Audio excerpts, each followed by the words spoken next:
and doesn't just teach leadership, he's lived it at every level. Over a decade with GM Financial Services, now Ally Bank, Rusty held multiple leadership roles, most of which placed him inside struggling departments and branches with one mandate: turn them around. His final assignment was $94 million portfolio. His team grew to $192 million in less than 2 years. Pretty good.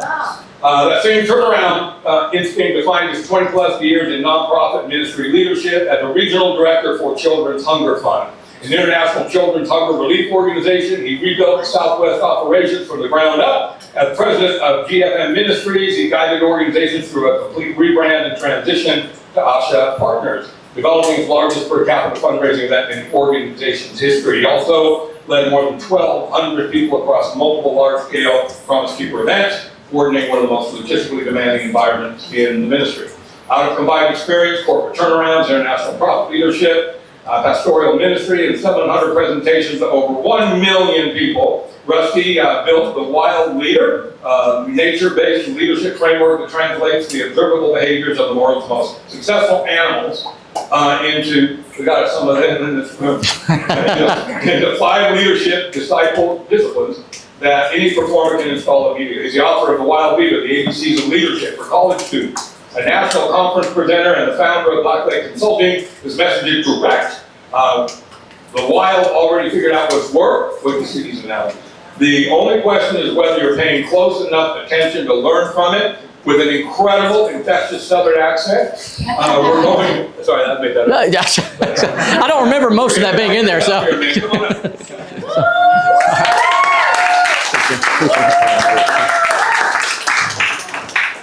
Well, I don't remember most of that stuff, so I'm not sure where all that came from. But mushrooms. It's a shroom. Handle the logistics here.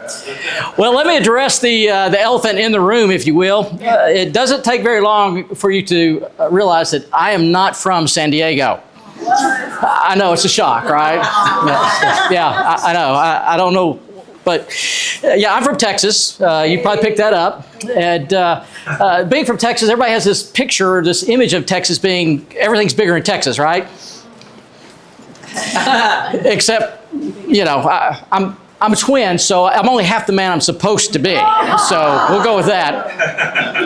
But when I talk about Texas, everybody thinks everything's big in Texas, and it really is. But it always reminds me of a story that I heard about a man who had a daughter. And he loved his daughter very much, but he could not get her married off. She was, now we're all good-looking people in here, so I'm just going to tell you, she was ugly. I mean, she was ugly. And he could not get anybody to take any kind of interest in her whatsoever. So he decided what he would do is he would gather all the eligible bachelors in the county and bring them together and see what he could do. And he threw a barbecue. That's what we do in Texas. We throw everything on the barbecue. So he gets all these eligible bachelors in town, and he goes and he tells them, look, I filled up the swimming pool. And in the swimming pool, I have hungry, man-eating sharks. Oh my gosh. Now, to the first young man that will jump into the swimming pool of hungry, man-eating sharks and swim all the way across to the other side, I will give my daughter's hand in marriage. And surprise, surprise, not a single taker in the crowd. He said, okay, let me sweeten the pot a little bit. He said, to the first young man who will jump in the swimming pool of hungry, man-eating sharks and swim all the way across to the other side, I will not only give my daughter's hand in marriage, but I will give half of my vast cattle ranch. Whoa, that's a good. And there were no takers. That's ugly. So he decided to sweeten it a little bit more. He said, to the first young man that will jump in the swimming pool and swim all the way across the swimming pool of hungry, man-eating sharks, get onto the other side, and not only will I give my daughter's hand in marriage, I will give half of my vast cattle ranch and half of my oil empire. And before he finished the word empire, there was a splash at the other end of the pool. And this young man ran frantically across the swimming pool and hopped out on the other side, and the man was ecstatic. So he runs up to him, he said, great, you get half of my oil empire. He goes, I don't want that. Well, the dad was confused. He said, well, you also get half of my cattle ranch. I don't want that. He was really confused. He said, well, you get my daughter's hand in marriage. He said, I don't want that. Oh, what do you want? He goes, well, I'm confused. What is it that you want? He goes, I want to know who pushed me into the swimming pool. Now, there are times in your life where you feel like you've been pushed into the swimming pool of hungry man-eating sharks. Today may be one of those days before we're done. And I hope it's true. Because I promise you something. If you'll be faithful to swim all the way across to the other side, there's something great in store for you. That's my promise to you. Now let me ask you a question. Today, what are you running from? The truth is, we're all running from something. Maybe there's a conversation that you need to have with someone, and you don't really want to get into that conflict. Maybe there's a decision you need to make about your finances, but truth is, you don't really have the discipline to make that decision today. Maybe you're overwhelmed in your marriage or your relationship with a significant other, and the fact is, man, you just don't know if you even want to try.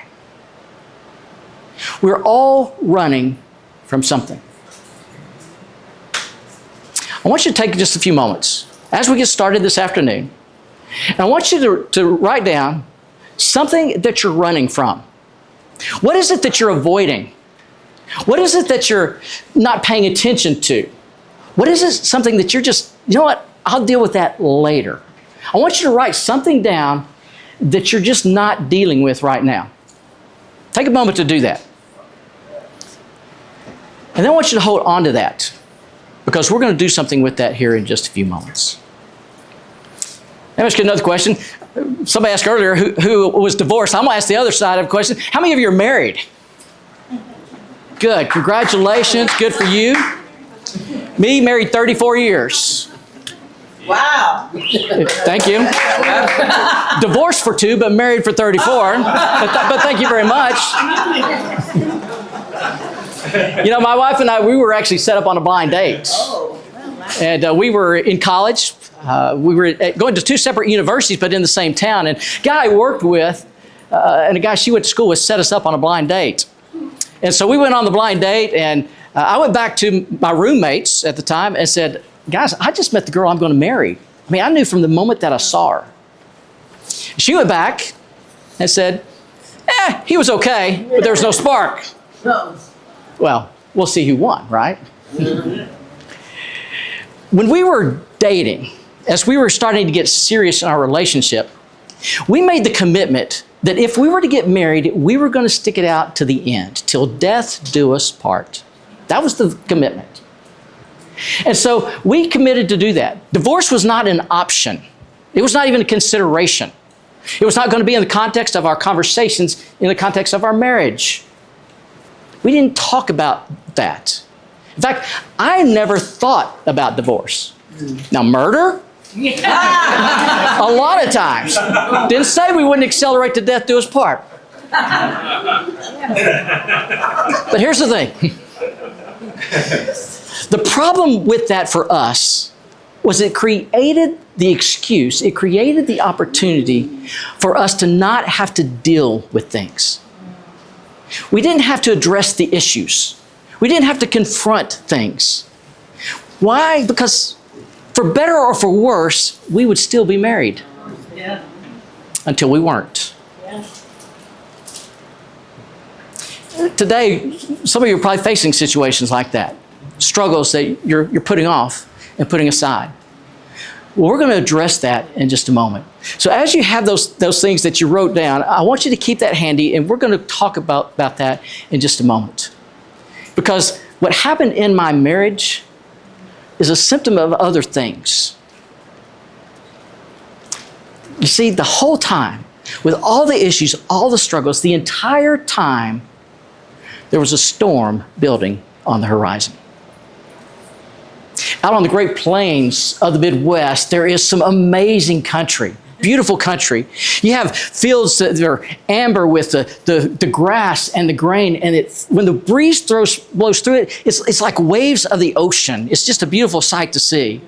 And the sky, it's this amazing blue. If you've never seen it, it's just incredible. It's incredible blue, and it covers the entire sky. And you get to see it as far as the eye can see. In fact, it's only broken up on the western plains, just at the lowest point of the horizon where you can catch glimpses of the Rocky Mountains. It's an amazing thing. But because of being able to see that far, you can actually see when storms are building on the horizon. And they generally build on that western side, near the Rockies. And so as the storm begins to build, the animals begin to respond. Now, the pronghorn, which you see here, is like most of the animals on the plains. When the storm begins to build, the pronghorn turns and runs. So as the storm is building in the west and starting its move across the east, the pronghorn runs as fast as it can towards the east to escape and stay ahead of the storm. But what happens is that the storm moves quickly across the plains, and it eventually catches up. And when it catches up to the pronghorn finds itself, well, to be honest, pretty much like my wife and I did at the end of our marriage. Devastated, exhausted. We were exhausted relationally, mentally, emotionally, physically, spiritually, even financially. And the whole time, the storm was building on the horizon. Now there's another animal on the horizon, much different animal, much larger animal, and a much slower animal. And that's the American bison. Back in the 18th century, the American bison, there were about 60 million American bison roaming North America. By 1881, only 541. They were nearly extinct. But estimates today are that there's about 500,000 roaming in the Midwest. It's one of the greatest conservation history successes that we've seen. But his approach is much different. For when the bison sees the storm building on the horizon, he doesn't run from the storm. The truth is, he turns and faces the storm. How many of us are running from something?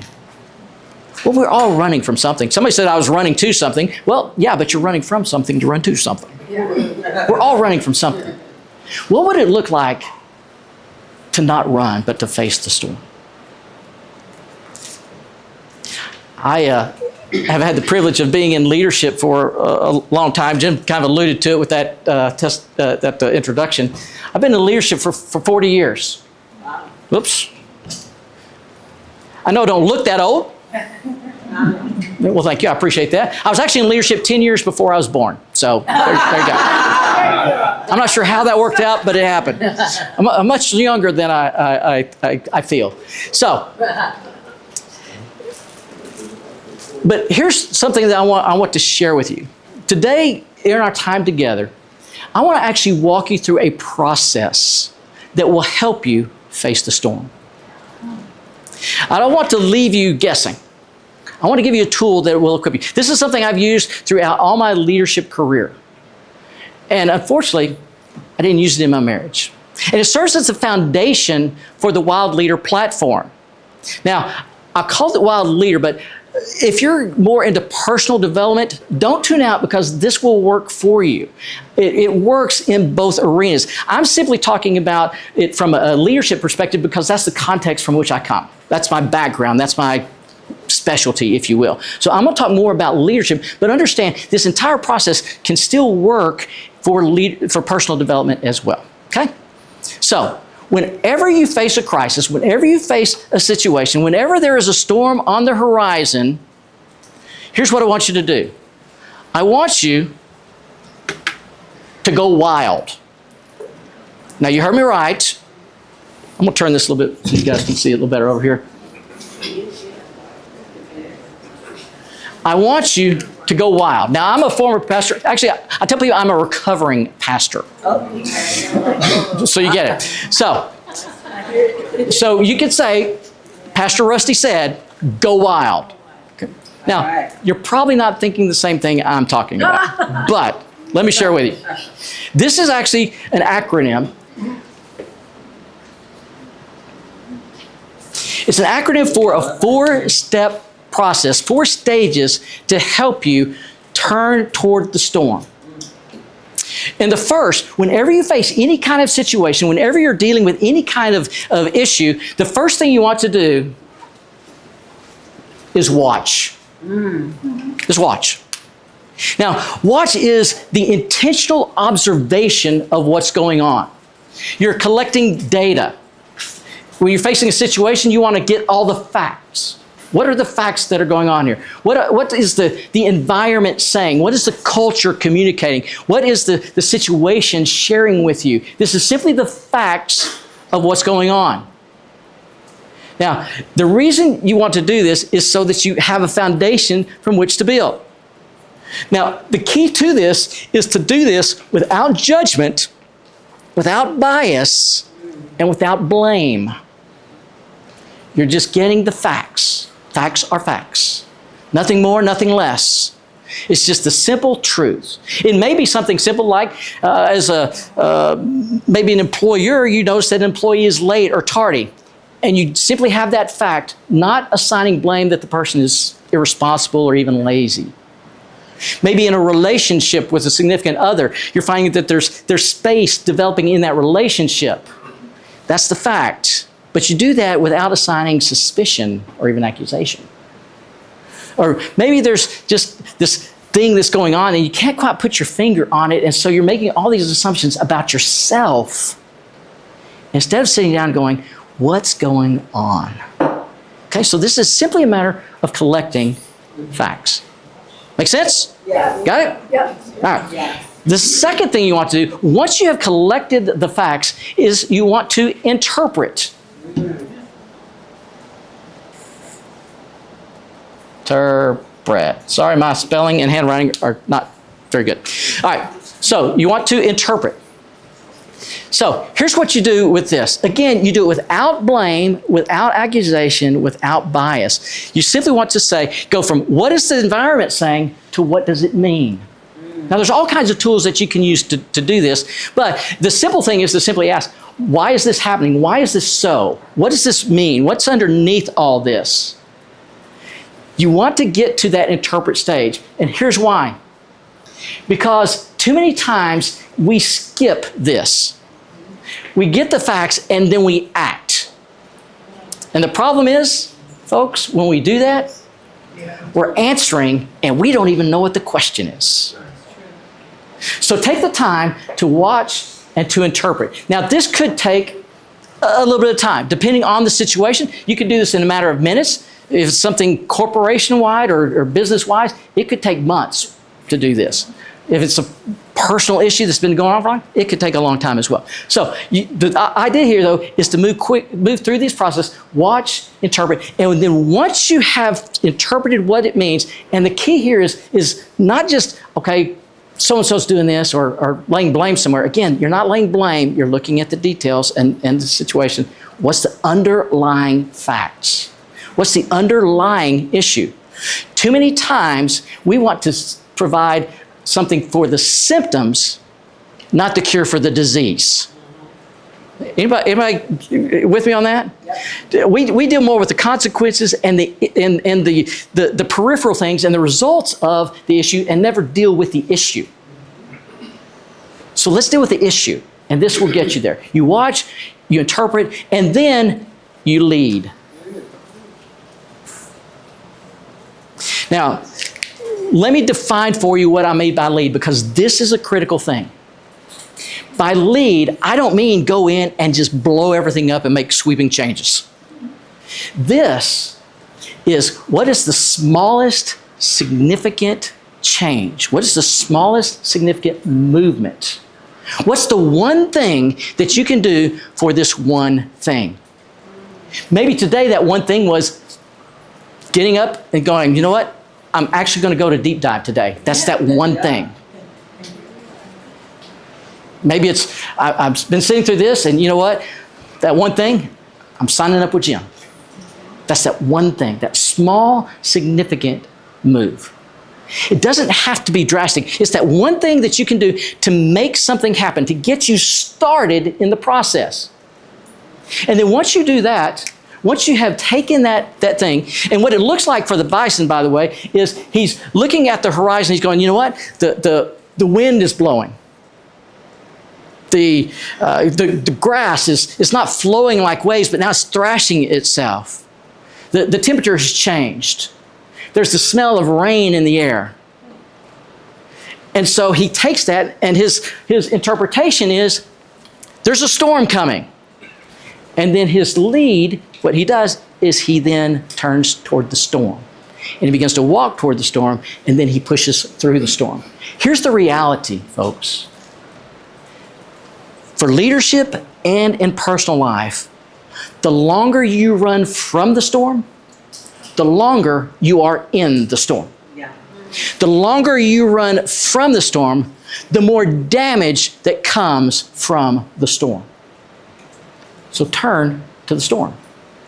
Lessen the damage. Lessen the impact when you turn towards the storm. So that's what the bison does. Now, again, I've had the opportunity to do this in numerous corporations and branches across the world. I had an organization that I was in, and they asked me to go in and turn this branch around. And I'll be honest with you, it was a nightmare. The people were, well, they said they were incompatible. Projects were delayed. They were never meeting deadlines. They literally would stand up and just yell at one another across the office. It was terrible. And when they said, "Thank you very much, I'll take the position," they said, "You know, you're probably going to have to just go in and fire everybody and start over from scratch." But you know what I did? I went in and I watched. And they were exactly right, except for one thing. It wasn't that they were incompatible as a group. They were incompatible with the roles in which they were placed. You had gifted and talented people, but they weren't in the right roles. So the interpretation was, they're not in the right roles. So the change was not to go in and fire everyone. The change, that subtle change, was to begin to move people around so that their gifts, their talents, and their skill sets match their responsibility. Make sense? Yeah. Listen, if it makes sense, it makes money. Yeah. Right? Now, the third thing, the thing you do after this third thing of lead is develop.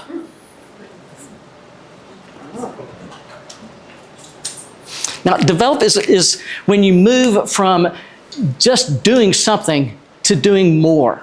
Now, what I mean by that is this. When you go through this process, this is not a one and done. How many of you know that there are more storms on the horizon? And just because you deal with this one doesn't mean there's not another one. How many of you know that hard conversation you've got to have? There's going to be more hard conversations to come, right?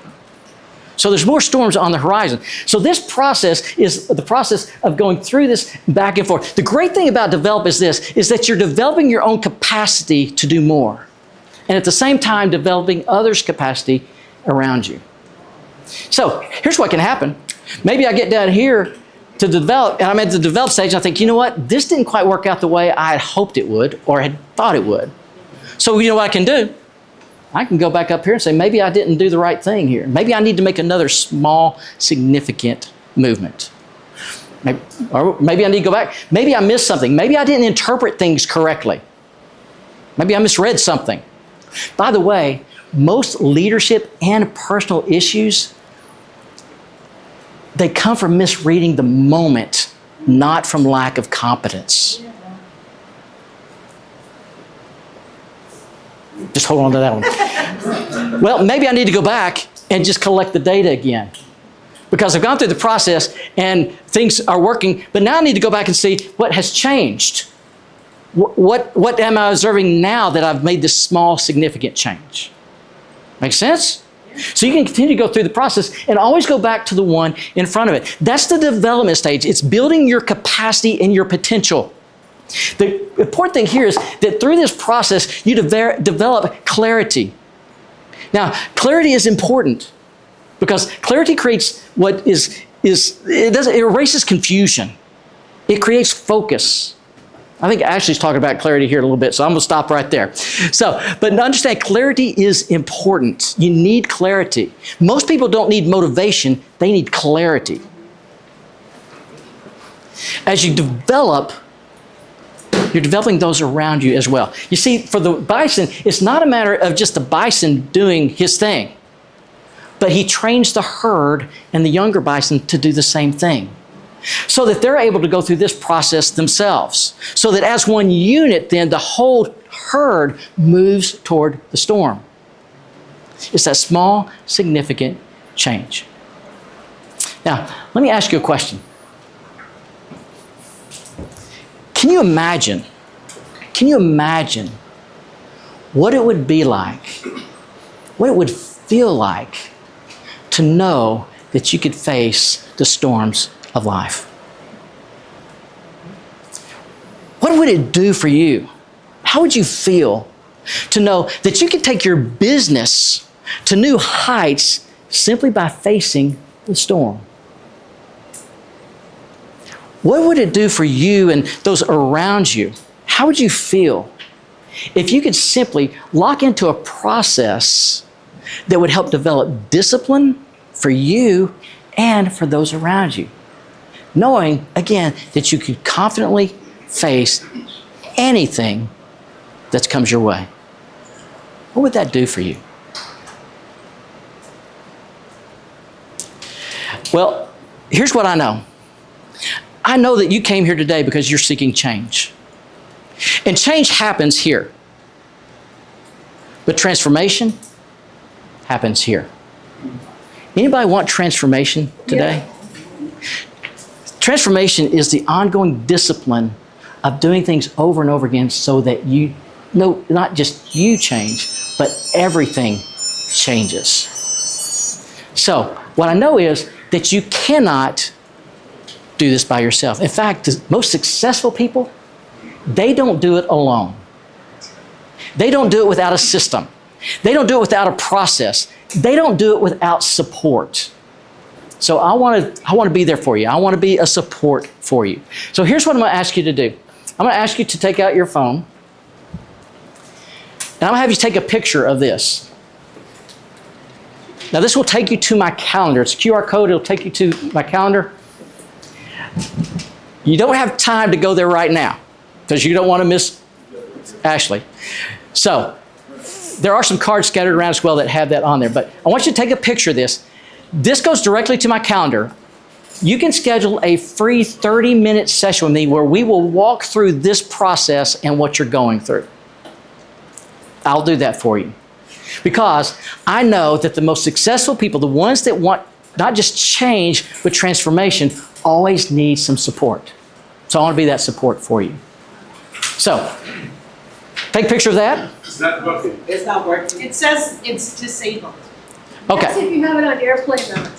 We don't. Okay. We're All going right. to get into everybody as well. We'll change that. I don't know what's going on with that. I actually checked it this morning. So, but we'll get out. So, it also has my the website for the calendar down there as well. But we will get that out to you. Okay. Yeah, that's All right. So that's my commitment to you. For those that want not just change but transformation, I will help walk you through that. That's my commitment to you. All right. Thanks. Yeah, we'll just stop there. All right, buddy. You're awesome, man. Good job. Give him another round of applause.